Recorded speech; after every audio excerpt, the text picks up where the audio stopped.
दोस्तों, अगर आप भी भारत और श्रीलंका के बीच सबसे रोमांचक रोंगटे खड़े कर देने वाला पहला T20 मुकाबला देखने के बाद खुश हैं, तो वीडियो को लाइक जरूर कीजिएगा। आज के वीडियो का लाइक टारगेट हमने रखा है मात्र 100 लाइक्स का, तो लाइक करना बिल्कुल भी ना भूलें। तो चलिए अब आपका ज्यादा समय ना लेते हुए शुरू करते हैं वीडियो। दोस्तों, जैसा कि आप सभी तो जानते हैं कि इंडिया और श्रीलंका के बीच 3 मैचों की रोमांचक T20 सीरीज का शुभारंभ हो चुका है, जिसका पहला मैच पल्लेकेले क्रिकेट स्टेडियम में खेला गया, जहां इस मैच में रोमांच की सारी हदें पार हो गईं। अंतिम ओवर तक मुकाबला पहुंच गया था, जिसका अंतिम गेंद भी यह बता पाना नामुमकिन था कि भारत बाजी मारेगा या फिर श्रीलंका टीम इंडिया को बड़ा झटका देगी। दरअसल दोस्तों, हुआ यह था कि यहां श्रीलंका के कप्तान चरित अलंका ने टॉस जीतकर पहले बल्लेबाजी करने का फैसला चुना, और यहां जब श्रीलंका की टीम बल्लेबाजी करने के लिए उतरी तो हमेशा की तरह उनके लिए पारी की शुरुआत पाथम निशंका के साथ कुशल मेंडिस की जोड़ी मैदान में उतरी, जहां दोनों बल्लेबाजों से उम्मीद तो यही लग रही थी कि पहले विकेट के लिए बड़ी साझेदारी देखने को मिले। लेकिन दोस्तों, यहां पर निशंका के रूप में पहला बड़ा झटका लगा मोहम्मद सिराज ने दिया, और निशंका का विकेट मात्र 11 रन पर ही गिरा दिया। अब पहला बड़ा झटका लग जाने के बाद फिर बल्लेबाजी करने के लिए उतरे कमंडू मेंडिस, जहां वह कुशल मेंडिस के साथ मिलकर साझेदारी को आगे बढ़ा पाते, उससे पहले कमीडो मेंडिस को 7वें ओवर की दूसरी गेंद पर रवि बिश्नोई ने बोल्ड कर दिया, और यहां मेंडिस 10 रन बनाकर ही आउट हुए। अब यह 2 बड़े झटके लग जाने के बाद लंका की टीम पूरी तरह से लड़खड़ा चुकी थी। ऐसा लग रहा था कि आज के मुकाबले में भी श्रीलंका की टीम ज्यादा लंबी बैटिंग नहीं कर पाएगी, और वह ज्यादा से ज्यादा भारत के आगे 120 या 100 रन ही बना पाएगी। अब यहां कुशल मेंडिस और कप्तान चरित्र असलंका पर पूरा दारोमदार था अपनी टीम के लिए ज्यादा से ज्यादा रन बनाने का। लेकिन दोस्तों, भारतीय गेंदबाजों को कहां पता था कि ये दोनों बल्लेबाज मिलकर आज अपनी टीम की किस्मत चमकाने वाले हैं। जी हां दोस्तों, हुआ यह कि कुशल मेंडिस ने ताबड़तोड़ बल्लेबाजी अपनी जैसी जारी रखी। उसी तरह का ढंग असलंका ने भी दिखाया, जहां पर दोनों बल्लेबाजों ने मात्र 37 गेंदों में ही 82 रन की साझेदारी कर डाली थी। इस दौरान विकेट चटकाना काफी अहम हो चुका था। तभी कप्तान सूर्या ने फैसला किया कि वह गेंदबाजी पर मोहम्मद सिराज को लेकर आएंगे, और आते ही 14वें ओवर की तीसरी गेंद पर सिराज ने अश्लंका के सामने तीसरा बड़ा झटका लंका की टीम को दे दिया, जो कि 53 रन बनाकर आउट हुए। और असलंका के आउट हो जाने के बाद फिर कुशल मेंडिस ने हार नहीं मानी। उनका बल्ला रुकने का नाम नहीं ले रहा था। उन्होंने मात्र 34 गेंदों में ही भारत के खिलाफ 84 रन ठोक डाले थे। तो मैदान में उतरे दासुन शणका ने भी अपने बल्ले से टहलका ही मचा दिया।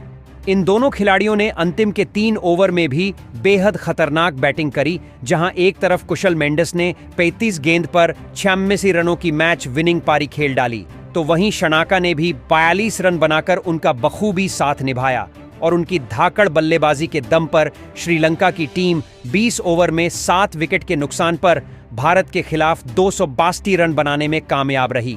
और इस दौरान भारत के लिए सबसे ज्यादा 5 विकेट सिराज के नाम रहे, तो वहीं 2 विकेट रवि बिश्नोई ने हासिल किए। और टीम इंडिया के सामने इतना बड़ा लक्ष्य था, जिसका पीछा करना कोई बच्चों का खेल नहीं था। भारतीय गेंदबाजों की आज इन दोनों खिलाड़ियों ने शामत ही ला दी थी। अब दोस्तों, बारी थी भारतीय बल्लेबाजों की इस मैदान पर कुछ चमत्कार कर दिखाने की। दोस्तों, पिछली सीरीज में ताबड़तोड़ प्रदर्शन करके लौट रहे शुभमन गिल से आज सभी को काफी उम्मीदें थीं। लेकिन दोस्तों, जब शुभमन गिल और यशस्वी जायसवाल ने पारी की शुरुआत की, तो आज गिल काफी बड़ी गलती कर बैठे।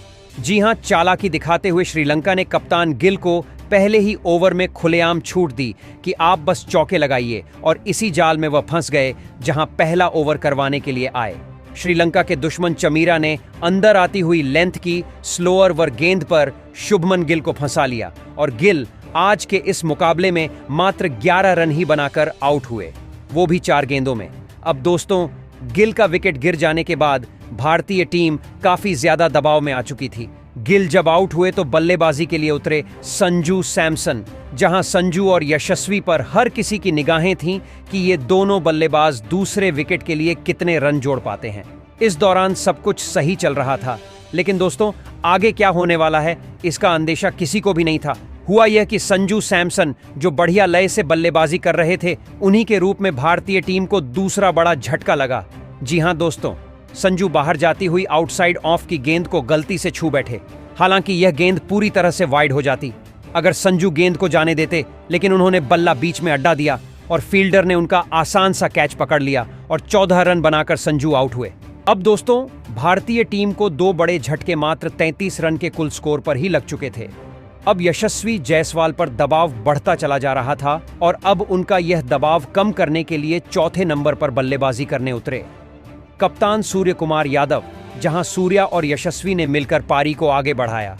दोनों बल्लेबाजों ने अच्छी शुरुआत अपनी टीम को दिलाई। वाणिंदु हसरंगा के एक ओवर में कप्तान सूर्या ने लगातार 3 गेंद पर 3 तूफानी छक्का जड़कर अपने तेवर श्रीलंका को दिखाए। इस बीच 50 रन की साझेदारी भी हुई, जो टीम इंडिया की जीत के लिए बेहद महत्वपूर्ण मानी जा रही थी। इन दोनों ने भारत को मजबूत स्थिति में लाकर खड़ा कर दिया। यशस्वी जायसवाल ने चमीरा की गेंद को छक्के के लिए डिपॉजिट कर अपना अर्धशतक भी ठोक दिया था। टीम इंडिया मैच में तगड़ी वापसी कर चुकी थी, लेकिन दोस्तों, यशस्वी जायसवाल भी अपनी साझेदारी को ज्यादा देर तक आगे नहीं बढ़ा पाए और 70 रन बनाकर वो आउट हो गए। यह भारत के लिए सबसे बड़ा झटका था।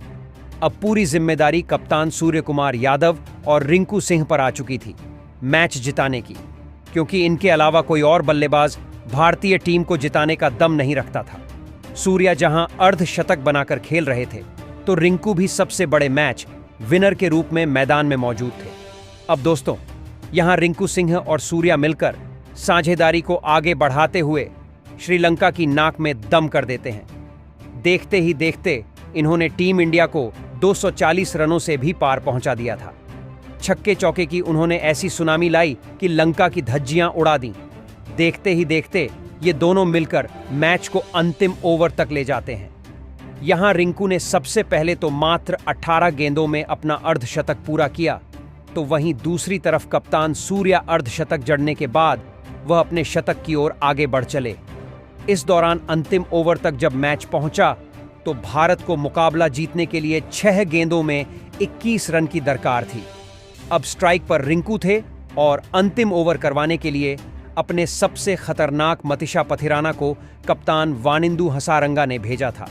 अब यहां पहली गेंद पथिराना ने यॉर्कर लेंथ पर डाली, जो कि रिंकू से पूरी तरह मिस हो गई और कोई रन नहीं मिला। अगली गेंद पर रिंकू ने 2 रन भागे और फिर यहां से भारतीय टीम को 4 गेंदों में 19 रन की दरकार थी। रिंकू अभी भी स्ट्राइक पर मौजूद थे और दोस्तों, रिंकू शॉट लगाने की कोशिश तो बहुत कर रहे थे, लेकिन उनके बल्ले पर गेंद टच नहीं हो रही थी, जिसके चलते यहां लंका की टीम पूरी तरह से फुल फॉर्म में थी और वहीं इस मुकाबले को जीतते गए। लेकिन दोस्तों, जैसे तैसे करके तीसरी गेंद को लेग साइड की तरफ खेलकर रिंकू ने 1 रन भाग लिया और अब स्ट्राइक पर आ गए। हमारे सबसे बेस्ट T20 नंबर 1 बल्लेबाज सूर्या, जहां सूर्या को आगे 3 गेंदों पर 3 छक्के लगाने थे और तभी भारत की टीम मुकाबला जीत पाती, क्योंकि 3 गेंदों पर 18 रन भारत को चाहिए थे। अब चौथी गेंद को सूर्य ने सामने की तरफ छक्का जड़ दिया। 5वीं गेंद को डीप कवर्स के ऊपर से अपने फ्लैट शॉट एक और आसमानी छक्का जड़कर सूर्य ने भारतीय टीम को जीत की दहलीज पर पहुंचा दिया। अब 1 गेंद शेष मात्र बची हुई थी और मैच जीतने के लिए 6 रन चाहिए थे। लंका सबसे ज्यादा दबाव में थी, वहीं सूर्य बखूबी जानते थे कि पथिराना वाइट यॉर्कर लेंथ डालने की कोशिश करेंगे और इसीलिए सूर्य ने पहले से ही अपना आंखें जमा कर रखी थीं और अपना बल्ले का परफेक्ट स्विंग दिखाते हुए उन्होंने डीप मिड विकेट के ऊपर से महेंद्र सिंह धोनी के अंदाज में मैच विनिंग 6 ठोक दिया, जिसके चलते भारतीय टीम के होनहार बल्लेबाज सूर्या ने इस दौरान अपना शतक तो पूरा किया ही साथ 110 रन की उन्होंने पारी खेली और अपने शतक के साथ उन्होंने भारतीय टीम को मैच भी जिताया। बाकी इस मुकाबले में रिंकू के बल्ले से 80 रन निकले और इन दोनों खिलाड़ियों के बीच हुई 150 रनों से भी अधिक की साझेदारी के दम पर इंडिया ने इस मुकाबले में अपना कब्जा जमा दिया। हालांकि दोस्तों, हम आपको बता दें कि भारत और लंका के बीच खेला गया अभ्यास सत्र का पहला मुकाबला था, जिसमें भारतीय टीम की जीत हुई।